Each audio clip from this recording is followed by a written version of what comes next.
Hello बच्चों, प्यारे बच्चों लोग, इलेक्ट्रिक चार्ज और फील्ड पर ये मेरा 19 लेक्चर है जिसमें हम लोग गॉस थ्योरम पढ़ने वाले हैं। गॉस थ्योरम को हम डायरेक्ट नहीं पढ़ सकते। Some terms you have to learn some terms which are use in Gauss theorem. तो पहले हम उन टर्म्स को डिस्कस करेंगे ताकि गॉस थ्योरम को समझ में आए, और उसके फिर हम लोग गॉस थ्योरम के बारे में स्टेटमेंट पढ़ेंगे। तो कुछ चीज़ों को हमको समझना पड़ेगा, आपको समझ में आनी चाहिए कि वो टर्म्स क्या क्या होती हैं, ऊपर डिस्कस करेंगे। इसके पहले एक बात और बता देता हूँ बेटा, मेरे प्रीवियस लेक्चर में जो मैंने एक न्यूमेरिकल क्वेश्चन कराया था on the base numerical question based on electric field intensity on the axis of a uniformly charging, तो उसमें ना न्यूमेरिकल क्वेश्चन में आखिरी में से थोड़ी सी गलती हो गई थी। कुछ बच्चों ने गलती को पकड़ भी लिया, तो वो मैं गलती तो हो गई थी, लेकिन बेटा वो वीडियो को एडिट करना पॉसिबल नहीं है, और मेरे जैसे नौसिखिया आदमी के लिए तो बिल्कुल भी नहीं है, क्योंकि मैं खुद ही सीख रहा हूँ। एनीवेज, लेकिन बहुत अच्छा लगता है कि बच्चे कर रहे हैं क्वेश्चंस, और इससे बड़ी खुशी होती है कि बच्चे वो चीज़ों को देख रहे हैं, कर रहे हैं। बहुत सारे बच्चे हैं, आप सबसे रिक्वेस्ट है कि अच्छी इसी तरह से पढ़ते रहिए, करते रहिए। वैसे तो इस क्वेश्चन में आखिरी में न्यूमेरिकल क्वेश्चन में आप देखेंगे बेटा, वो आप प्लीज करेक्शन कर लीजिए कि electric field on the axis of the जो रिंग था ना, वो था E equal to 1/4 pi epsilon naught Q X by R square. आखिरी में देखना बेटा मिलेगा आपको, ये ऐसा था एक्सप्रेशन, ये था, ठीक है। और हम लोग को ई मैक्सिमम के लिए ना ध्यान रखना है कि पुट करना था एक्स के प्लेस में, जब उन्होंने एक्स के प्लेस में पुट किया था प्लस माइनस आर बाई 2, हम लोग सिर्फ न्यूमेरिकल वैल्यू ले लेते हैं X equal to R by 2, और विच एम्प्लाइज आर स्क्वायर की वैल्यू भी हम लोग निकालेंगे, तो वो आ जाएगा फर्स्ट, सॉरी एक्स स्क्वायर हम पुट करेंगे एक्स स्क्वायर इक्वल टू, तो वो आर स्क्वायर बाई 2 आ जाएगा, पुट करना था हमको। तो वहां पे प्लीज आखिरी में छोटी सी गलती हो गई थी, उसको आप लोग प्लीज, कुछ लोगों ने कर लिया होगा, लेकिन जिन लोगों ने थोड़ी सी, जिनको कोई कंफ्यूजन हो पिछले एपिसोड लेक्चर में, वो आप कर सकते हैं। तो देखिए क्यू के प्लेस में क्यू हो गया बेटा, एक्स के प्लेस में पुट कर दिया आर बाई 2, ये, और उसके बाद यहाँ पे डिनोमिनेटर में R square plus R square by 2 raise to 3/2, right. तो यहां में से छोटी सी गलती हो गई थी कि 3/2, फिर इसके बाद स्टेप ये छूट गया था। आप इसको जब सॉल्व करोगे तो आपको ये मिलेगा, सॉल्व करने पे is equal to E maximum equal to, E maximum equal to ये हो गया बेटा, इसको सॉल्व करेंगे, ये हो गया आपका Q R 1/4 pi epsilon 4 pi epsilon, ये हो गया बेटा, ठीक है। और ये √2 है, √2 को यहां लिख लेते हैं अपन, √2, और ये हो गया आपका 3r square by 3r square 3r square by 2 का रेज़ टू 3/2, ठीक है बेटा। और थोड़ा सॉल्व किया था इसको हम लोग ने, तो ई मैक्सिमम की वैल्यू जो है वैसी आ गई, E maximum equal to Q R divided by, जो हो गया था 4 पाई एप्सिलॉन नॉट √2 इनटू, ये हो जाएगा 3 का पावर हो जाएगा 3√3, 3 रेज़ टू 3/2, समझ गए भाई, 3 रेज़ टू 3/2, तो ये होगा 3√3, समझ 3√3 होगा, ध्यान रखना बेटा। उसी तरह से आर स्क्वायर की पावर 2 से 2 कैंसिल, तो ये आर क्यूब बचेगा, 2 से 2 कैंसिल बेटा पावर, तो आर क्यूब बचा, और 2 रेज़ टू 3/2 मतलब ये 2√2 बचेगा। ऐसे करना है, √2 से √2 कैंसिल हो गया बेटा, ये 2 से कैंसिल होगा 2, राइट। तो ई मैक्सिमम जो है इसका एक्सप्रेशन आएगा, ये हो गया आपका, एक आर भी कट गया आर क्यूब से, तो आर स्क्वायर बचा, तो न्यूमरेटर में बचा क्यू, डिनोमिनेटर में 2 into 4, 2 into 3 6√3 pi epsilon not, और यहां बचा हमारे पास आर स्क्वायर बचा। तो ये टर्म था बेटे लोग, थोड़ी सी गलती हुई थी, तो इसको चेक कर लीजिए, करेक्शन कर लीजिए, नोट कर लीजिए फटाफट।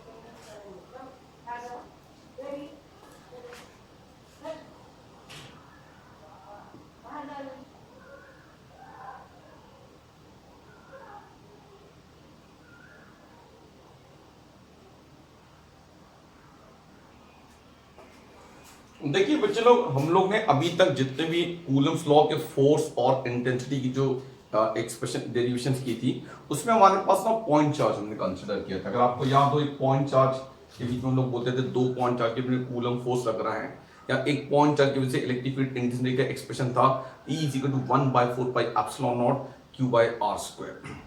हमने इलेक्ट्रिक फील्ड डाइपोल निकाला, डाइपोल भी after all pair of 2 point charges था, इक्वल एंड अपोजिट चार्जेस का वो पेयर था।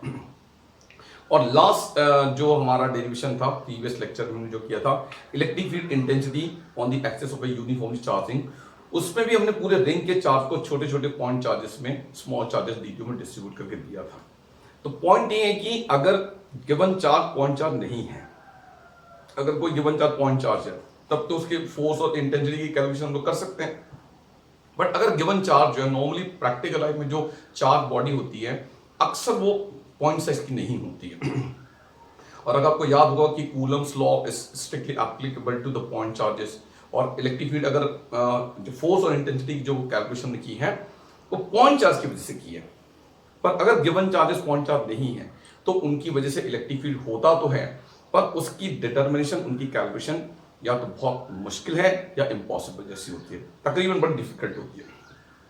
तो अगर गिवन चार्जेस पॉइंट चार्ज नहीं है तो उनकी वजह से जो इलेक्ट्रिक फील्ड प्रोड्यूस तो होता है इलेक्ट्रिक फील्ड, पर उसकी मैथमेटिकल कैलकुलेशन इसको निकालना ये बड़ा डिफिकल्ट था। तो उसी लिए हम लोग गॉस थ्योरम पढ़ने वाले हैं। गॉस थ्योरम की हेल्प से हम लोग उन केसेस में जिसमें कोई भी चार्ज बॉडी पॉइंट चार्ज नहीं है, उसमें हम लोग इलेक्ट्रिक फील्ड इंटेंसिटी को बहुत आसानी से निकाल सकते हैं। तो वो हमको ध्यान रखना है। पर जैसे कि मैं बता रहा हूँ था कि गॉस लॉ हम डायरेक्ट नहीं पढ़ सकते हैं, उसको पढ़ने के लिए हम लोगों को कुछ चीज़ों की जरूरत पड़ती है, तो वो टर्म्स पढ़ते हैं। तो पहला जो टर्म बहुत आसान सा उसमें है चार्ज डेंसिटीज के बारे में। अगर मान लीजिए गिवन चार्ज पॉइंट चार्ज नहीं है तो वो हो सकता है वो लाइन चार्ज हो सकता है वो शीट चार्ज हो सकता है कि कोई बॉडी हो विच हैज सम वॉल्यूम, उसको चार्ज दिया गया है। हो सकता है कि हमारे पास एक कोई रॉड है या कोई लाइन है जिसमें कोई चार्ज है, तो इसको हम लोग लीनियर चार्ज बोल सकते हैं। हो सकता है हमारे पास कोई शीट है, रेक्टेंगुलर और सर्कुलर शीट हो सकती है, स्क्वायर शीट हो सकती है, इसमें कोई चार्ज है, तो ये एरिया चार्ज कहलाता है, इसको हम लोग लाइन चार्ज बोलते हैं। हो सकता है कि हमारे पास कोई स्फीयर या क्यूब या क्यूबॉइड या सिलेंडर ऐसा कुछ है, जैसे कि हमारे पास एक क्यूब हो सकता है बेटा, कोई क्यूबिकल बॉडी हो सकती है, हमारे पास कोई सिलेंड्रिकल बॉडी हो सकती है विच हैज सम वॉल्यूम, हमारे पास एक स्फीयर हो सकता है और उसको कुछ चार्ज मान दिया हुआ है, उसमें कोई चार्ज डिस्ट्रीब्यूशन। तो इस तरह के चार्ज बॉडी जो अगर हमको हमारे पास हो सकती है तो वो वॉल्यूम चार्ज हो सकता है। तो उन केसेस में हम लोग को चार्ज डेंसिटी निकालनी है। तो चार्ज डेंसिटी बहुत आसान है। अगर हमारे पास कोई रॉड या लाइन है और वो चार्ज रॉड है मान लीजिए, और उसको हम लोग निकालते हैं कि चार्ज पर यूनिट निकालते हैं, तो उसको कहते हैं हम लोग लीनियर चार्ज डेंसिटी। इसकी जरूरत आपको पड़ेगी। तो लाइन चार्ज में हम लोग निकालते हैं लीनियर चार्ज डेंसिटी, जिसका मतलब होता है चार्ज पर यूनिट लेंथ होता है। उसी तरह से अगर कोई हमारे पास शीट है, कोई लैमिना है, कोई प्लेट है जिसको हमने चार्ज किया हुआ है और चार्ज उसमें स्प्रेडेड है, तो इसके हम लोग इसमें निकालते हैं चार्ज पर यूनिट एरिया, जिसको हम लोग एरिया चार्ज डेंसिटी या सरफेस चार्ज डेंसिटी बोलते हैं। और अगर हमारे पास कोई बॉडी है जो विच हैज सम वॉल्यूम, चाहे वो स्फीयर हो, चाहे वो क्यूब हो, चाहे वो क्यूबॉइड हो, इस तरह की कोई बॉडी को हमने कोई चार्ज दिया हुआ है, तो उसमें लोग चार्ज पर यूनिट लेंथ निकालते हैं और उसको बोलते हैं हम लोग वॉल्यूम चार्ज डेंसिटी, राइट। तो हम लिखते हैं, प्लीज ज्यादा फॉर्मेलिटी के बिना हम लिखने वाले हैं चार्ज डेंसिटी के बारे में। आप लिख सकते हैं, ज्यादा कुछ लिखना नहीं बेटा, हम लिख सकते हैं there are 3 types of charge density, right. There are 3 types of charge densities. Number one is linear.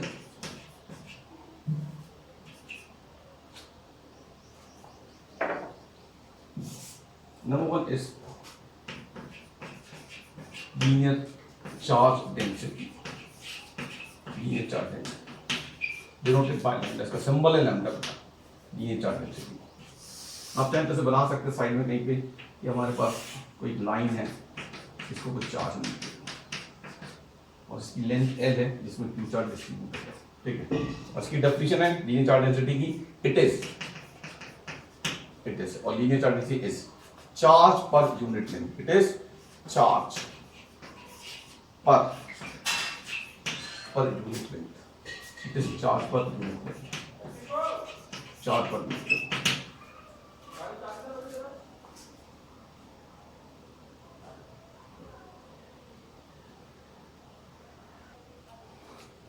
Okay बेटा, तो अगर हम लिखते हैं कि अगर मान लीजिए एल लेंथ पर क्यू चार्ज डिस्ट्रीब्यूटेड है, तो हम लोग चार्ज पर यूनिट लेंथ बोलेंगे lambda is equal to q by l. I repeat, अगर क्यू चार्ज एल लेंथ पर डिस्ट्रीब्यूटेड है यूनिफॉर्मली, तो charge density, linear charge density होगी lambda is equal to q by l. आप चाहो तो चलो लिख लेते हैं थोड़ा, if a charge q is uniformly distributed over length L, over length L, then linear charge density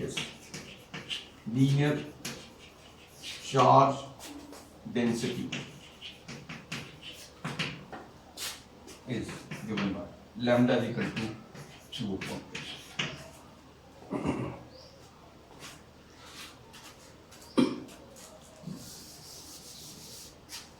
अगर चार्ज डिस्ट्रीब्यूशन यूनिफॉर्म नहीं हो तो हम लोग ऐसे भी होते हैं डिस्ट्रीब्यूशन, तो हम लोग चार्ज डेंसिटी किसी पॉइंट पर निकालते हैं। आप लिख सकते हैं charge linear charge density at a point, sorry linear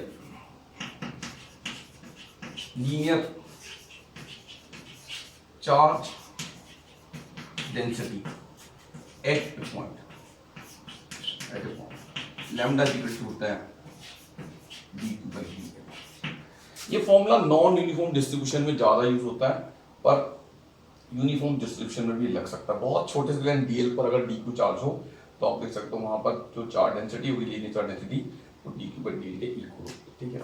obviously इसकी यूनिट निकालेंगे हम लोग, आ रहा है हम चलिए यूनिट ऑफ लैम्डा,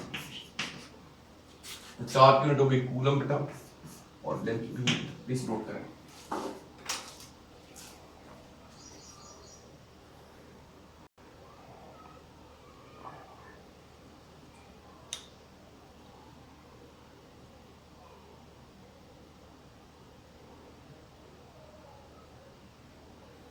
इसी तरह से होती है बेटा number 2 surface charge density, number 2 is area charge density और surface charge density. Surface charge density, surface charge sigma से इसको डिनोट करते हैं। अगर हमारे पास कोई शीट है, कोई लैमिना है जिसका एरिया ए है और हमने इसमें चार्ज को डिस्ट्रीब्यूट किया, तो सरफेस चार्ज डेंसिटी जैसे linear charge density charge per unit length था बेटा, surface charge density is charge per unit area, charge per unit area,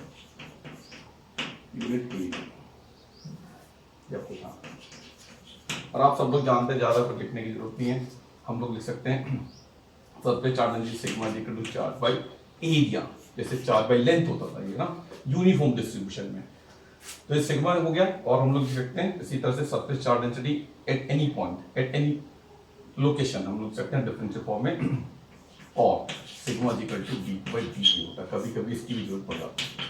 uniform distribution में तो ये फॉर्मूला लगेगा, अगर चार्ज q एरिया ए पे यूनिफॉर्मली डिस्ट्रीब्यूटेड है तो सिग्मा इक्वल टू q/a होगा, पर अगर चार्ज डिस्ट्रीब्यूशन यूनिफॉर्म नहीं है तो dq/d लगता है, पर ये यूनिफॉर्म डिस्ट्रीब्यूशन में भी चल जाता है। ऑब्वियस है कि इसकी यूनिट होगी, यूनिट ऑफ सिग्मा को निकालेंगे, unit of sigma charge by area, charge के लिए कूलम तो एरिया की मीटर स्क्वायर, तो सिग्मा की यूनिट जो है ऐसे। और जो थर्ड होता है भाई हमारे पास, थर्ड टाइप जो बहुत ही आसान, that is called volume charge density, volume charge density, volume charge density, इसका सिंबल है रो। हम लिखते हैं volume charge density is it is charge per unit volume, charge per unit volume, इसकी definition sigma is equal to if q charge is uniformly distributed over volume v, then rho is equal to charge per unit volume q/t, और volume charge density पर unit volume, अगर हम volume charge density निकाले किसी location में particular या छोटे space पे तो rho is equal to जाता है d/t,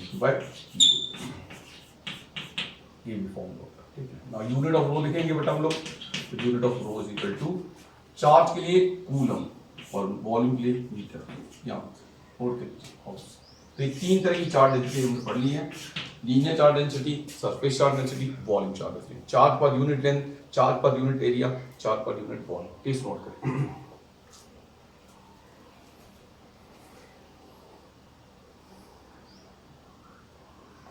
तो देखिए बच्चों लोग हम लोग को एरिया एलिमेंट और एरिया वेक्टर पढ़ना है। आप लोगों ने ऐसा पढ़ा होगा 11 में, काफी पढ़ा है आपने, मैं बता देता हूँ। इफ हम लोग ऐसे पढ़ते हैं, इफ एक्स अगर एक quantity, X is a quantity, X is a quantity, then हम लिखते हैं डेल्टा एक्स मीन्स बोलते हैं a very small value X, a very small value of X, value of X, or a very small change in x, a very small change in x, और एक term use करते हैं हम लोग जिसको dx बोलते हैं, dx उसको बोलते हैं हम लोग as small as possible, as small as possible value of x, value of x, which is called infinitesimally small value. आपको याद हो, उसी तरह से इनफाइनिटी स्मॉल बोलते थे हम लोग। इन सेम मैनर आपको ध्यान रखना है बेटा कि आपको याद रखना चाहिए कि हम लोग बोले कि अगर S की बात करें तो S मतलब होता है surface area, large surface area, और क्लोज सरफेस एरिया बोलते हैं हम लोग। ये सब आपको नहीं लिखना है, इतना रहने दो। S means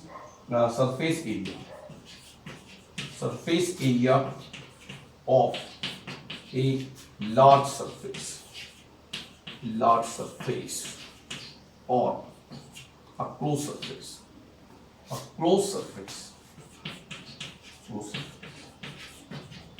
right. और ds जो होता है, ds उसका एक छोटा सा हिस्सा होता है। जैसे ये मान लीजिए कोई आपके पास क्यूब है, इसका टोटल सरफेस s हो गया, और इसका छोटा सा हिस्सा जो कि हमने उसको ds का हमने, तो एक शीट है हमारे पास, ये पूरा टोटल एरिया s हो गया बेटा, और इस पर एक छोटा सा हिस्सा लेंगे तो वो ds हो।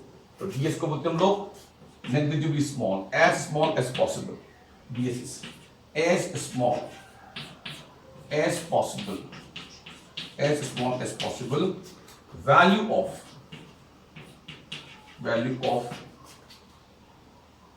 area, surface area, ठीक है। और उसको बोलते हैं हम लोग ds को ही हम लोग बोलते हैं infinitesimally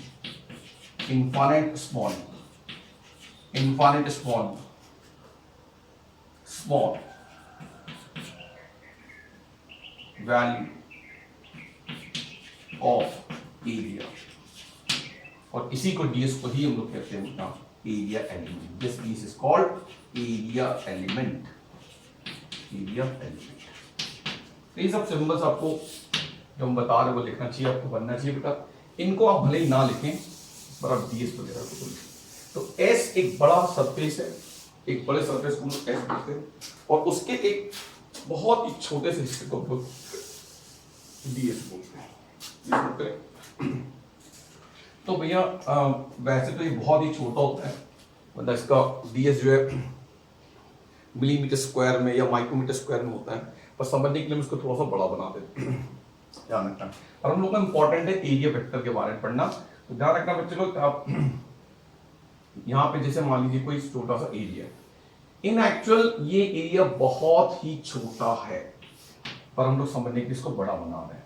तो इसके परपेंडिकुलर एक वेक्टर ड्रॉ करते हैं, दिस इज वेरी स्मॉल, ये ds, और इस एरिया वेक्टर को हम लोग वेक्टर ds बोलते हैं। ये एरिया वेक्टर ऐसा है, like one page, something like this, ऐसा रहता है। अब इस पे परपेंडिकुलर ड्रॉ किया हमने वेक्टर ds को, और हम लोग बोल सकते हैं इसका कोई दूसरा शेप भी हो सकता है। इन एक्चुअल ये जो बहुत ही छोटा सा सरफेस है बेटा ds, और ये वेक्टर ds है, ये वेक्टर ds है और ये ds, this is ds, right. Please बनाइए फिर बताओ।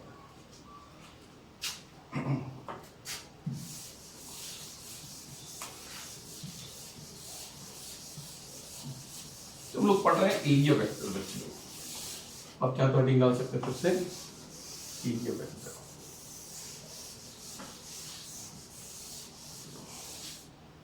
Area vector. तो यहाँ जो ds है called area element, area element. Vector DS जो होता है बच्चा, इसे कहते हैं लोग area vector, area vector of DS. तो थोड़ा फर्क है बच्चे लोग, ध्यान रखना है, जरा सा इसमें डिफरेंस है, डीएस लगा दिया है। डीएस एक एरिया है और वेक्टर डीएस उस एरिया या उस एरिया एलिमेंट का एरिया वेक्टर है। Vector DS is the area vector of DS. I repeat, vector DS is the area vector of DS. तो डीएस और वेक्टर डीएस में थोड़ा सा फर्क है, प्लीज आपको समझना है। तो आप प्लीज समझ जाइए कि एरिया वेक्टर की डेफिनेशन हम लोग बताएं। किसी भी स्मॉल एरिया एलिमेंट का एरिया वेक्टर उस स्मॉल एरिया के मिड पॉइंट से, उसके मिड पॉइंट से ड्रॉ किया गया एक परपेंडिकुलर आउटपुट वेक्टर, जिसके परपेंडिकुलर है ये 90 डिग्री। किसी भी स्मॉल एरिया एलिमेंट का, स्मॉल एरिया एलिमेंट डीएस का एरिया वेक्टर उस स्मॉल एरिया एलिमेंट के मिड पॉइंट से ड्रॉ किया गया एक ऐसा परपेंडिकुलर आउटपुट वेक्टर होता है जिसका मैग्नीट्यूड गिवन एरिया एलिमेंट के इक्वल या प्रोपोर्शन होता है। ये आपको ध्यान है। तो हम लिख रहे हैं बेटा डेफिनेशन, आप लिख सकते हैं area vector of A given area element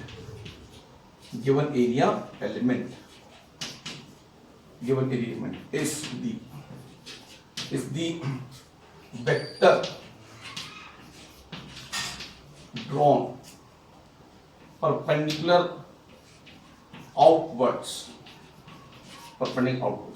from the area element,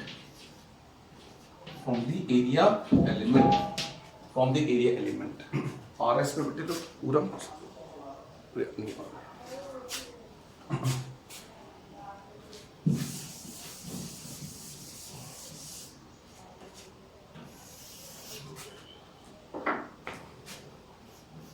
area vector of A given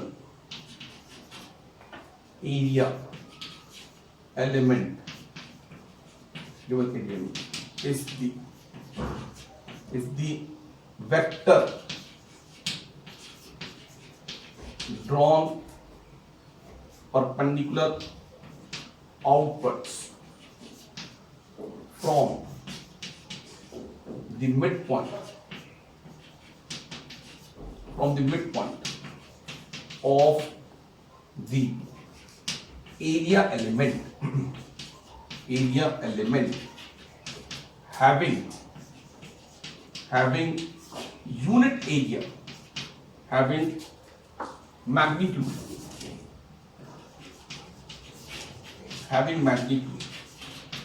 equal or proportional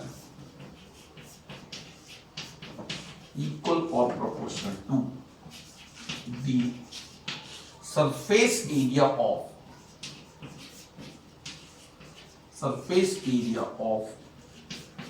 the area element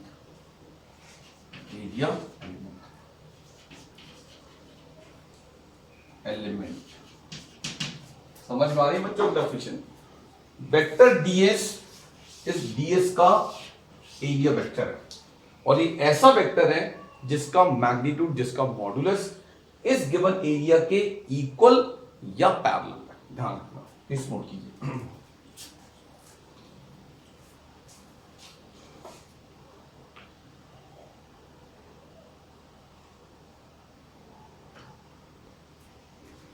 अब हमको पढ़ना है बच्चे लोग इलेक्ट्रिक फ्लक्स। फ्लक्स मतलब होता है a type of flow, a kind of flow. Dynamics में फ्लक्स मतलब होता है फ्लो। फ्लक्स की एक्चुअल जो मीनिंग, फ्लक्स मींस होता है टाइप ऑफ फ्लो, किसी भी चीज का फ्लो होने का।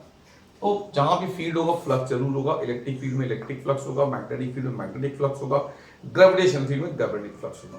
तो दरअसल फ्लक्स क्या होता है, देखिए कहीं पर भी अगर कोई इलेक्ट्रिक फील्ड है तो वहां इलेक्ट्रिक लाइन ऑफ फोर्स जरूर होंगी, और अगर उसमें उस इलेक्ट्रिक फील्ड में कोई आप सरफेस रखोगे तो ऑब्वियस है कि उस सरफेस में से लाइंस ऑफ फोर्स पास होंगी। तो दरअसल किसी भी इलेक्ट्रिक फील्ड में अगर आप कोई सरफेस एरिया रखते हैं तो उससे लिंक्ड, उससे एसोसिएटेड इलेक्ट्रिक फ्लक्स का मतलब होता है उस सरफेस एरिया में से पास होने वाली total number of lines of force in the direction perpendicular to that surface, यानी सरफेस के perpendicular lines of force pass होनी चाहिए।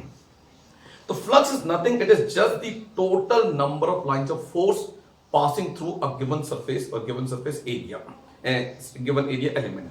बट ये आपको ध्यान रखें लाइंस ऑफ फोर्स उस सरफेस से परपेंडिकुलर पास होनी चाहिए।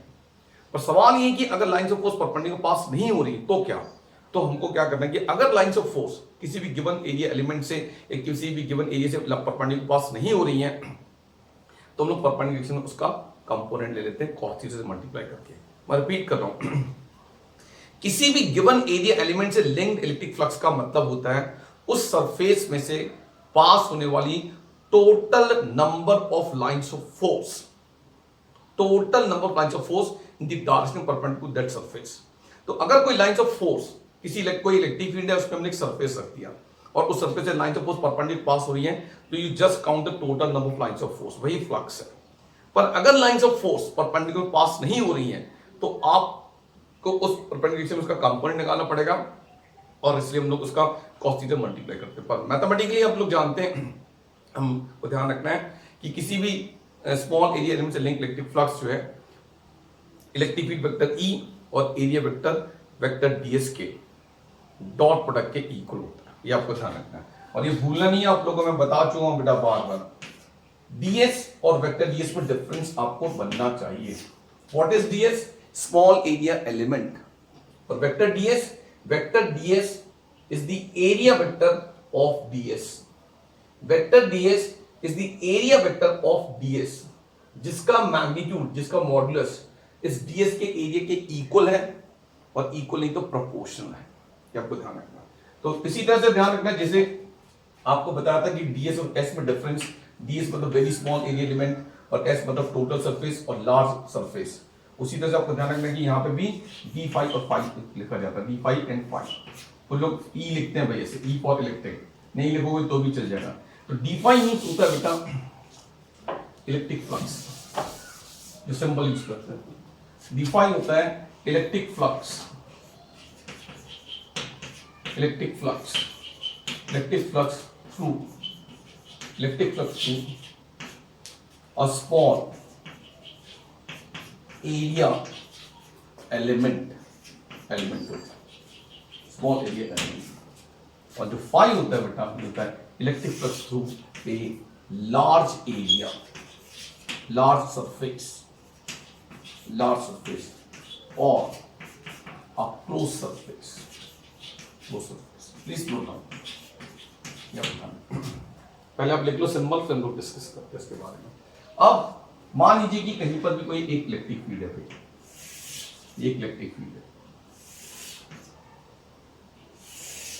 ये हमने यूनिफॉर्म इलेक्ट्रिक फील्ड बना लिया, नॉन यूनिफॉर्म भी हो सकता है। तो ये एक इलेक्ट्रिक फील्ड है बेटा और इसमें हम लोग कोई, अगर मान लीजिए कोई सरफेस स्मॉल एरिया एलिमेंट ले लिया, तो ये ds हो गया बाय द वे। तो आपको देखें कि इस पर परपेंडिकुलर ड्रॉ करेंगे तो ये जाएगा वेक्टर ds और इलेक्ट्रिक पोजीशन ऐसी, ये एंगल थीटा है।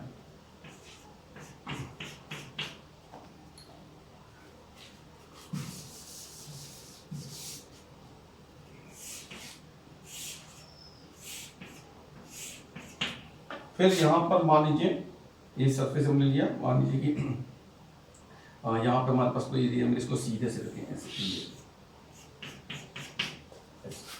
राइट। तो आपको ध्यान रखना कि ये इस डायरेक्शन में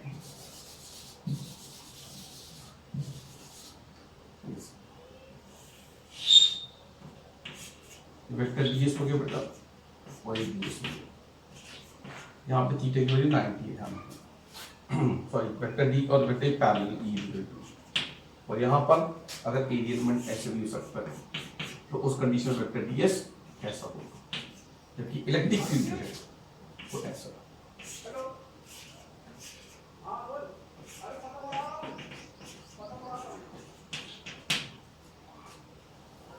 ठीक है, बढ़िया।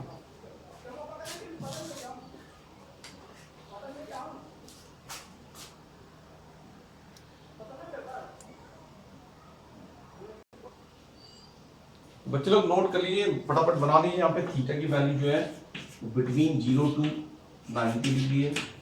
यहाँ theta equal to 0 because vector 0 है, ध्यान रखना। और यहाँ थीटा की वैल्यू जो है वो 90 डिग्री। फटाफट बना लीजिए।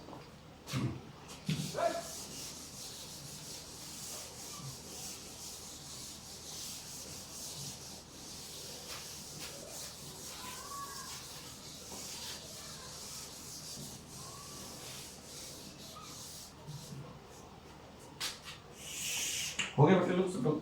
तो हम लोग डिफाइन करना प्लीज आप लिख सकते हो इलेक्ट्रिक फ्लक्स की definition. Electric flux through a small area element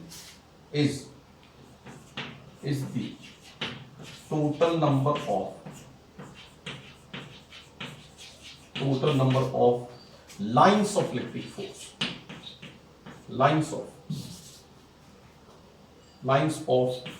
electric force passing perpendicular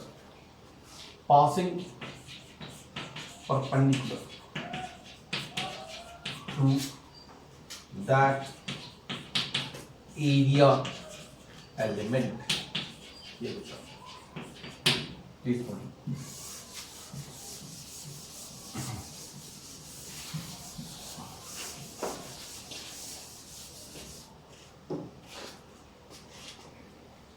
It is numerically equal to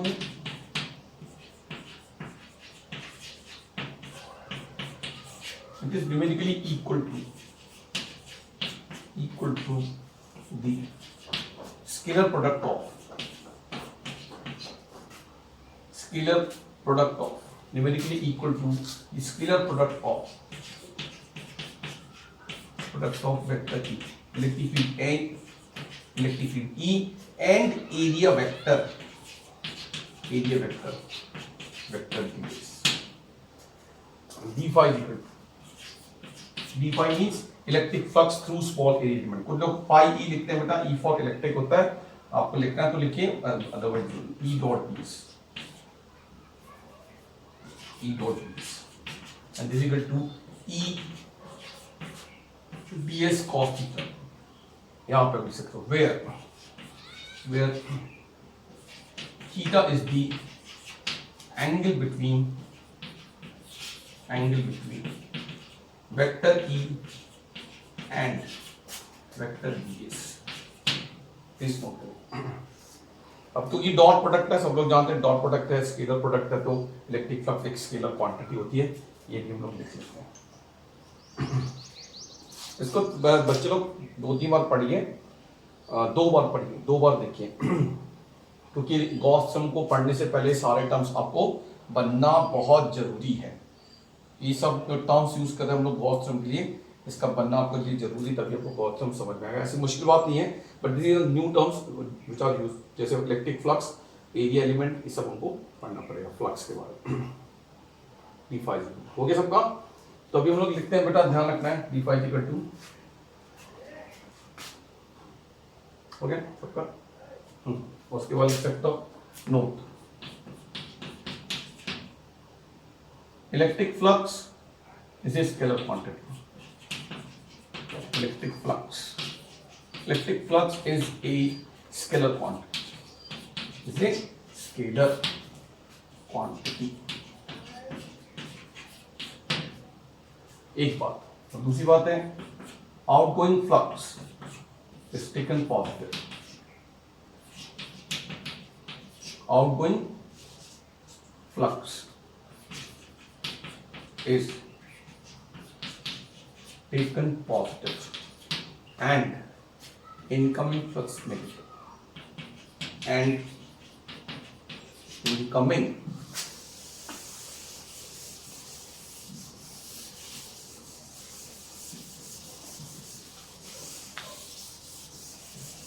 incoming flux is taken negative।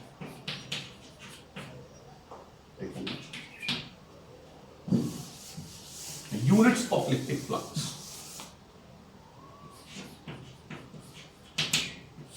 units of electric flux, units of electric flux इसकी SI unit होती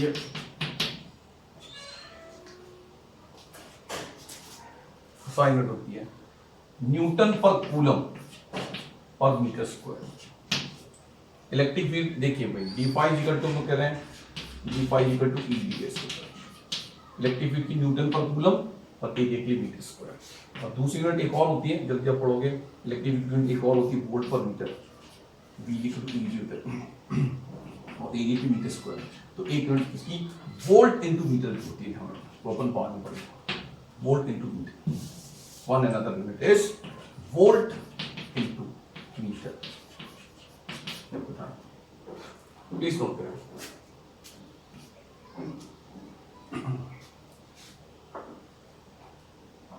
flux is nothing, its lines of force. और किसी भी area से link electric flux का मतलब होता है उसमें से पास होने वाली total number of lines of force. Condition ये है कि वो लाइंस ऑफ फोर्स उस गिवन एरिया के परपेंडिकुलर होनी चाहिए। अगर परपेंडिकुलर तो अच्छी बात है, और परपेंडिकुलर नहीं है तो आप उसमें उनका कंपोनेंट निकालते हैं, cos थीटा से मल्टीप्लाई करते हैं। ओके बेटा, छोटा सा डिस्कशन और कर सकते हैं, तो ये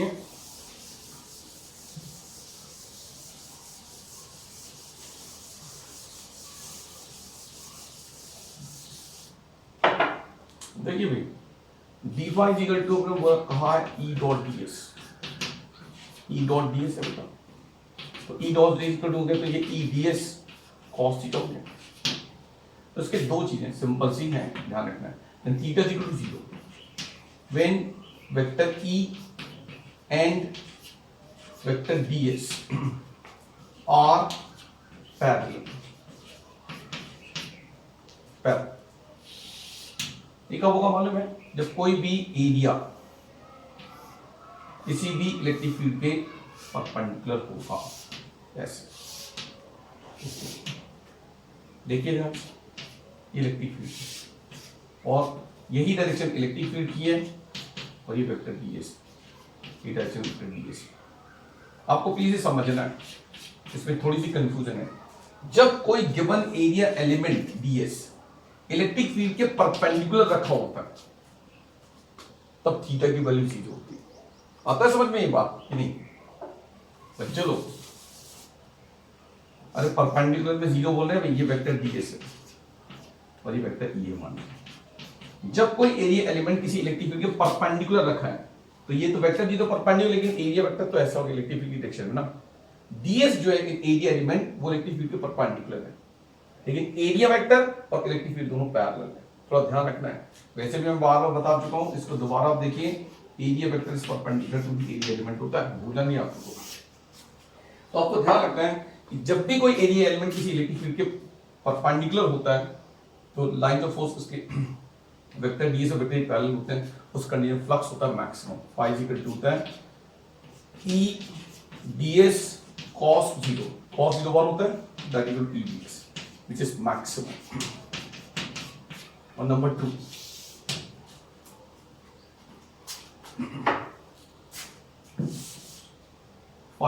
d5 इक्वल टू गया e ds cos 0 यानी कि e ds which is maximum.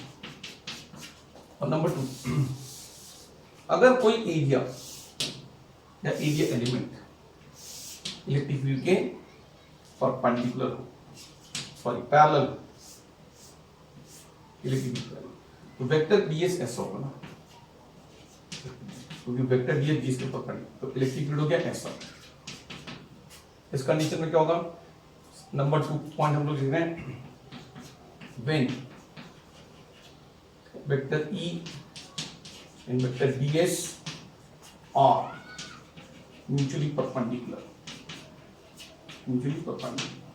तो उस कंडीशन में d5 इक्वल टू होगा 0, ds इक्वल टू होगा e ds cos 90, cos 90 is 0, so d5 equal to 0। I hope समझ में आएगा। तब लिखिए इसको, इनको आप जितना देखोगे बच्चे लोग, जितना इसको पढ़ोगे उतना धीरे धीरे आपको बनेगा। ये प्लीज नोट कीजिए फटाफट।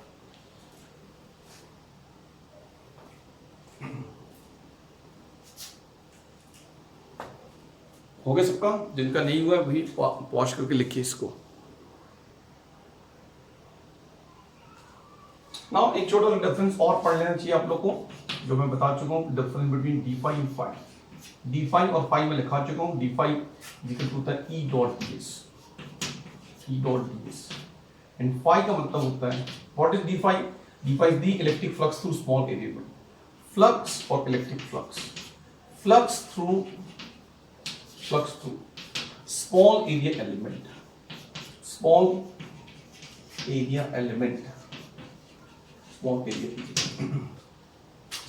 element। और d5 का मतलब होता है इलेक्ट्रिक फ्लक्स थ्रू, और flux through, electric flux through, electric flux through a large area, large surface area, large और close surface area, and d5 phi is equal to indication d5। कहीं पे इसको कुछ लोग phi is equal to, कुछ लोग ऐसे भी लिखते हैं, ध्यान रखना ऐसे बना देते हैं।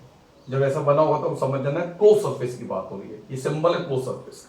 तो d5 की वैल्यू तो हमारे पास तो हो जाएगा और phi is equal to indication e dot ds। What is phi? Electric flux through a large area और क्लोज एरिया। जल्दी से नोट करें, छोटी सी एक बात और बतानी है, नोट फिनिश करते हैं।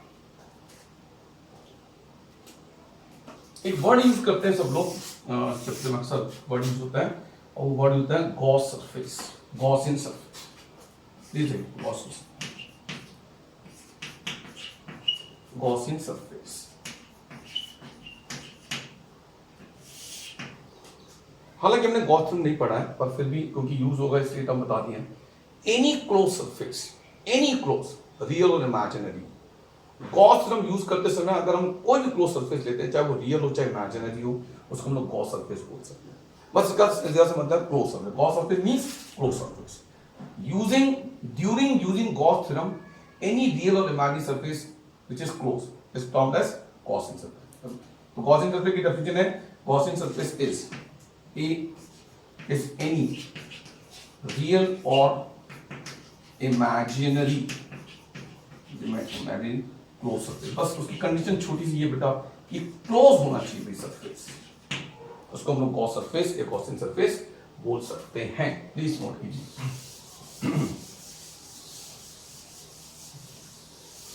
और एक बहुत ही इंपॉर्टेंट पॉइंट आज के लेक्चर का, जो इसको आपको खूब याद करना है, क्योंकि अगर आप इसको याद रखोगे तो आपकी बहुत सारी प्रॉब्लम्स खत्म हो जाएंगी। वो है इलेक्ट्रिक फ्लक्स। नोट में लिखिए आप, note electric flux, electric flux through a close surface, a spherical surface, electric flux through a spherical Gauss surface। Gauss इसलिए बोलते हैं क्योंकि ये Gaussian surface, क्योंकि Gaussian, उसका मतलब है कि Gauss थ्योरम यूज करते हैं हम लोग कोई क्लोज सरफेस है, कोई भी क्लोज सरफेस को आप Gauss सरफेस बोल सकते हो, Gaussian सरफेस बोल सकते हो ड्यूरिंग यूजिंग Gauss थ्योरम। तो electric flux through any spherical Gaussian surface is given by phi equal to E into 4 pi r square, 4 pi r square or 4 pi small r square, where small r मिल सकता है ध्यान रखना, where r is the radius, r is the radius of the sphere or spherical surface। ये आपको ध्यान रखना।